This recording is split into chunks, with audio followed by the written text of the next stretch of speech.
Hello प्यारे बच्चों। तो आज के इस वीडियो में हम लोग पढ़ने वाले एक बड़ा ही इंटरेस्टिंग सा टॉपिक जिसका नाम है रिफ्रैक्शन ऑफ लाइट। दोस्तों आपने देखा होगा कि जब भी आप किसी स्विमिंग पूल में जाते हो तो आपको जो स्विमिंग पूल का बेस है वो ऊपर की तरफ दिखाई देगा, या किसी कंटेनर के अंदर जिसके अंदर कोई लिक्विड है, अगर पानी भरा हुआ है और उसके अंदर आप एक कॉइन डालो तो कॉइन आपको ऊपर की तरफ दिखाई देगा।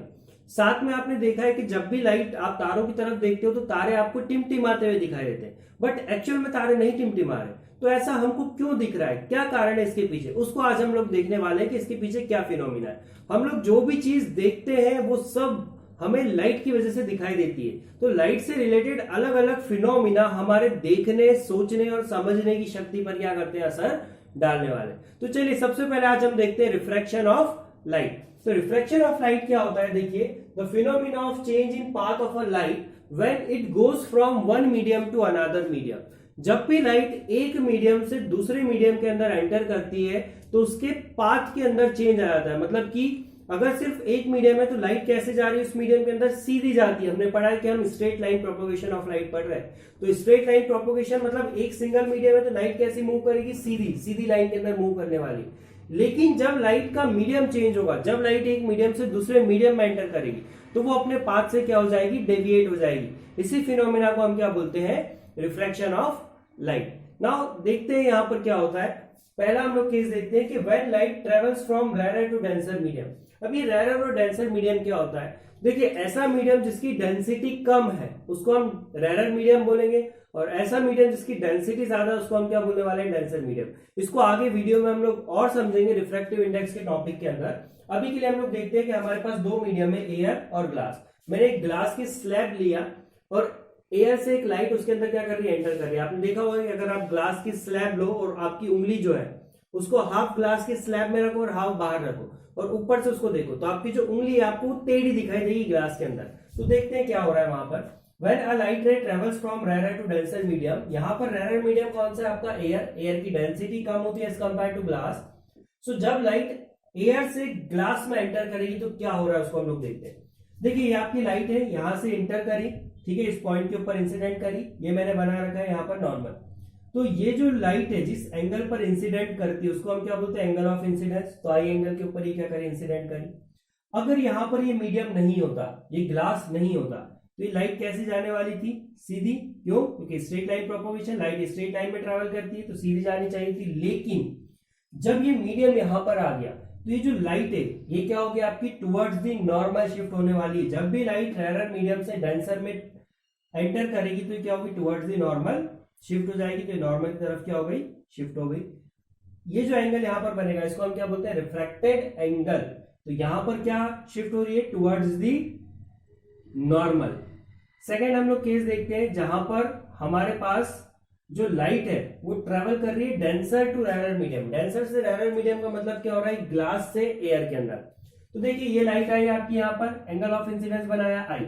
इसको जाना कैसा चाहिए था, ये इस तरह से इसको जाना चाहिए था सीधी लाइन में। लेकिन चूंकि इसका यहाँ पर मीडियम चेंज हो रहा है तो ये क्या हो गया, अपने पाथ से डेविएट होगी। किस तरह से होगी, देखिए, जब light ray rare to denser medium में ट्रैवल करती है तो वो क्या होती है, टुवर्ड्स द नॉर्मल शिफ्ट होती है। और जब लाइट रे डेंसर से रेयर में जाएगी तो ये क्या हो जाएगी, अवे फ्रॉम नॉर्मल। मतलब कि इसको जाना ऐसा चाहिए था बट ये क्या हो गया, इस तरह से शिफ्ट हो गई। ये जो एंगल बन रहा है इसको हम क्या बोलते हैं, रिफ्रैक्टेड एंगल। ठीक है, इसको हम क्या बोलते हैं, रिफ्रैक्टेड एंगल। नो, तीसरा केस अगर हम लोग लेते हैं कि अगर लाइट रे जो इंसिडेंट हो रही है वो नॉर्मली हो सरफेस के ऊपर, नॉर्मली हो मतलब ये मेरा नॉर्मल की लाइन है और एक लाइट रे आती है और इस तरह से नॉर्मली यहाँ पर क्या होती है, इंसिडेंट होती है। तो जब ये लाइट रे यहाँ से नॉर्मली इंसिडेंट होगी तो ये जो है बिना डेविएशन के सीधी क्या हो जाएगी, इस मीडियम के अंदर से आगे बढ़ जाएगी। तो यहां पर हमने देखा कि जब भी लाइट रेयर टू डेंसर जा रही है तो टुवर्ड्स द नॉर्मल शिफ्ट हो रही है, और डेंसर टू रेयर जा रही है तो वो क्या हो रही है, अवे फ्रॉम नॉर्मल। अब ये ऐसा हो क्यों रहा है, लाइट अपना पाथ क्यों चेंज कर रही है, इसके पीछे का क्या कारण है, तो इसको हम लोग समझते हैं। देखिए, आप लोगों ने साइकिल तो चलाई होगी सभी ने। तो जब आप साइकिल चलाते हो तो आप कई बार, कुछ पायलट लोग रहते हैं हम में से जो क्या करते हैं, हाथ छोड़कर साइकिल चलाते हैं या गाड़ियों को हाथ छोड़कर चलाते हैं। तो हाथ छोड़कर गाड़ी या साइकिल जब हम लोग चलाते हैं तो हम एक चीज का ध्यान रखते हैं, क्या, कि हमारी स्पीड जो है वो मेंटेन रहे। जैसे जैसे हमारी स्पीड कम होगी हमारी जो गाड़ी है वो अपने पाथ से क्या हो जाएगी, भटक जाएगी।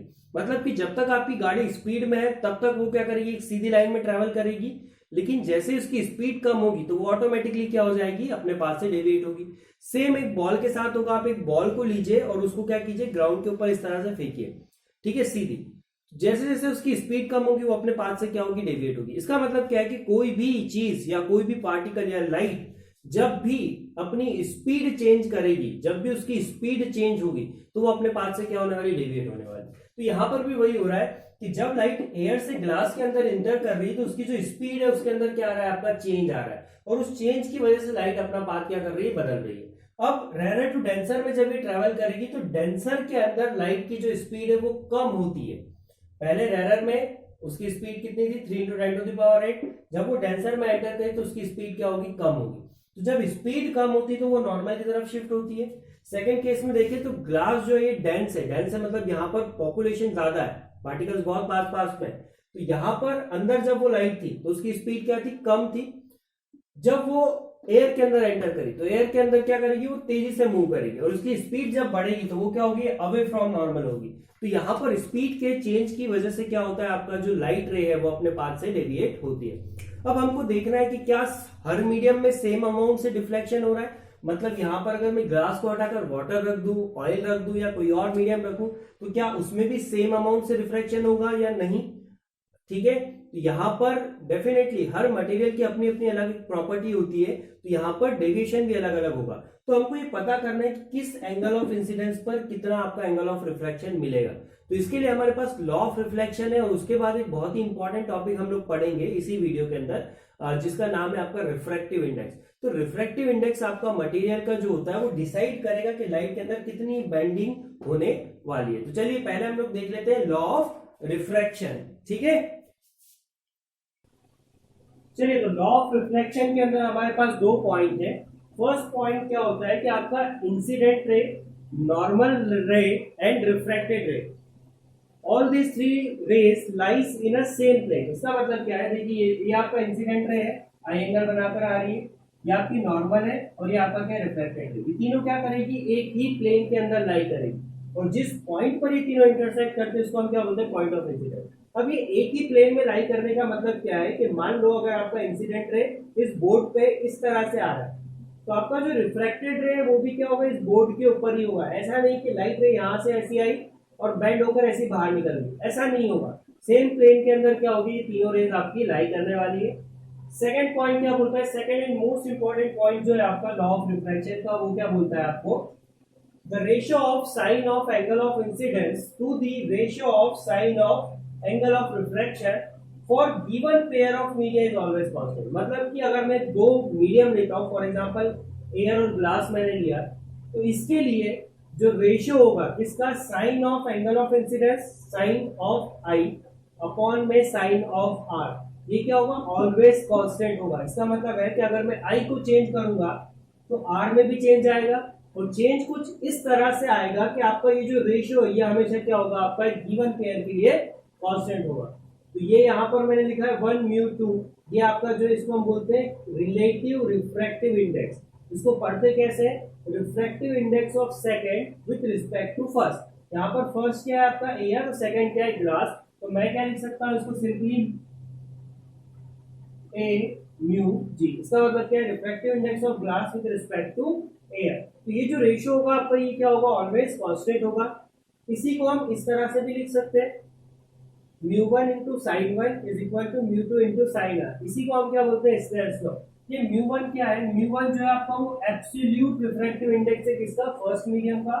μ2 किसका है, absolute refractive index of medium 2।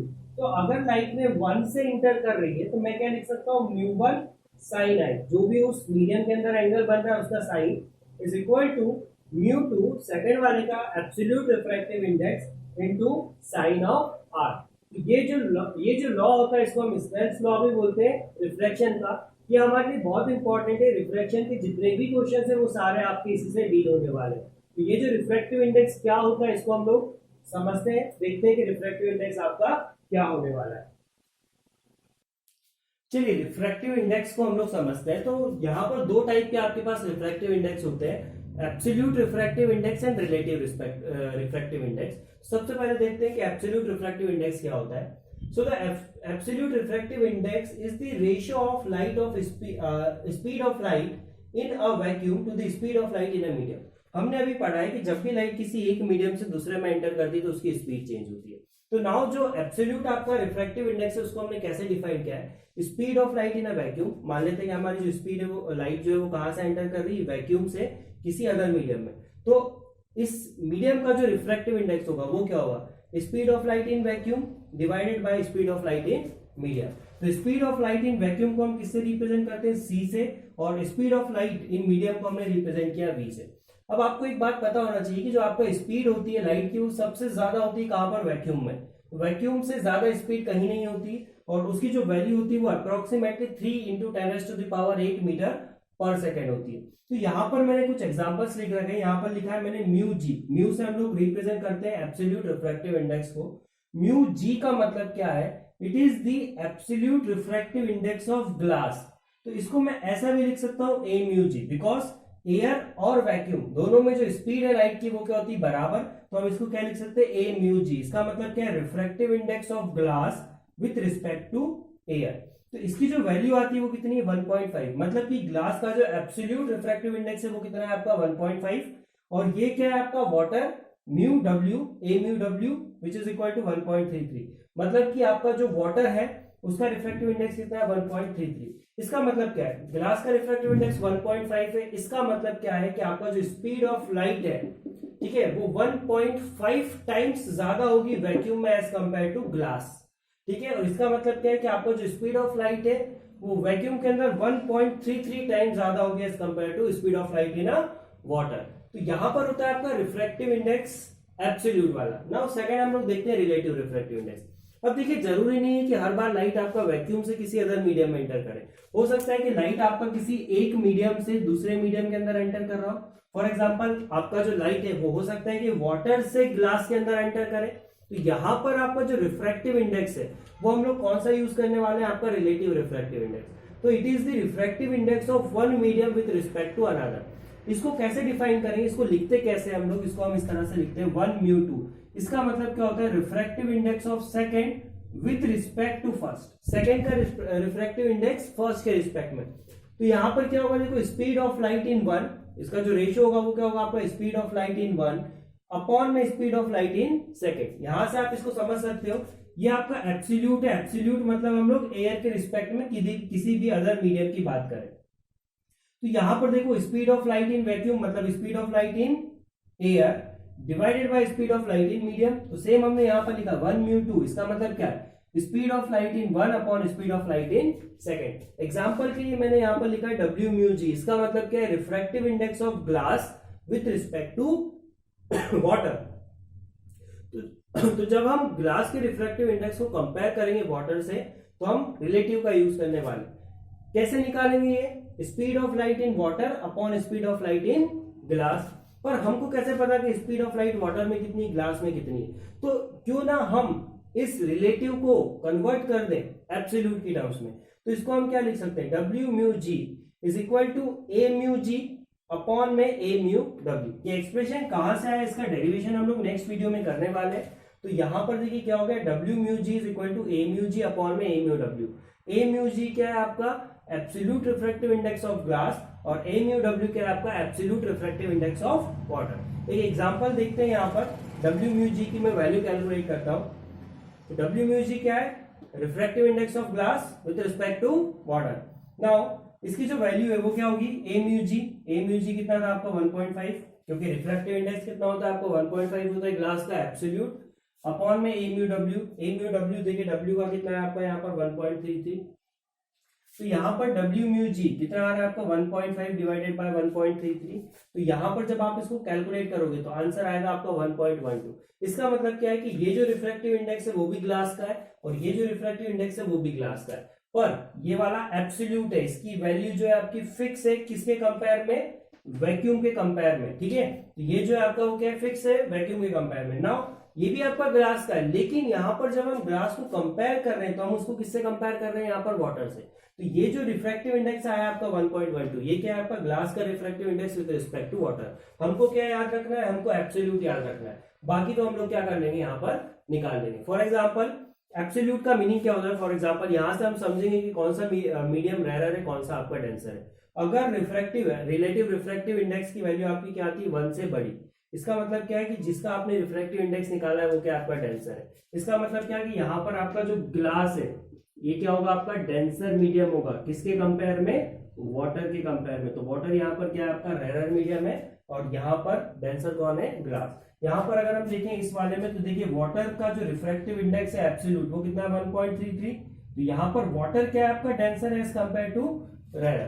तो डेंसर और रेयर दोनों टर्म क्या होती है? आपकी कंपैरेटिव होती है कि हम कौन से मीडियम को किससे कंपेयर कर रहे हैं, उसके ऊपर आपका ये चीज डिपेंड करता है। तो ये जो अभी तक हम लोगों ने पढ़ा है आपका बहुत ही इंपॉर्टेंट है। यहाँ पर पूरा बेसिक आपका इसके ऊपर आगे का जो पूरा पार्ट है वो पूरा आपका इसी के ऊपर डिपेंडेंट करता है। तो एक बार आप इस वीडियो को अच्छे से देखिए, प्रॉपर नोट्स बनाइए और इसको बुक में से रीडिंग कीजिए। सेकंड वीडियो में हम लोग देखेंगे कि किस तरह से एक ग्लास स्लैब के अंदर रिफ्रैक्शन होता है, अलग अलग मीडियम में से जब लाइट रे ट्रेवल करती है तो उसके अंदर क्या क्या चेंजेस आते हैं और किस तरह से वहां पर रिफ्रैक्शन होगा।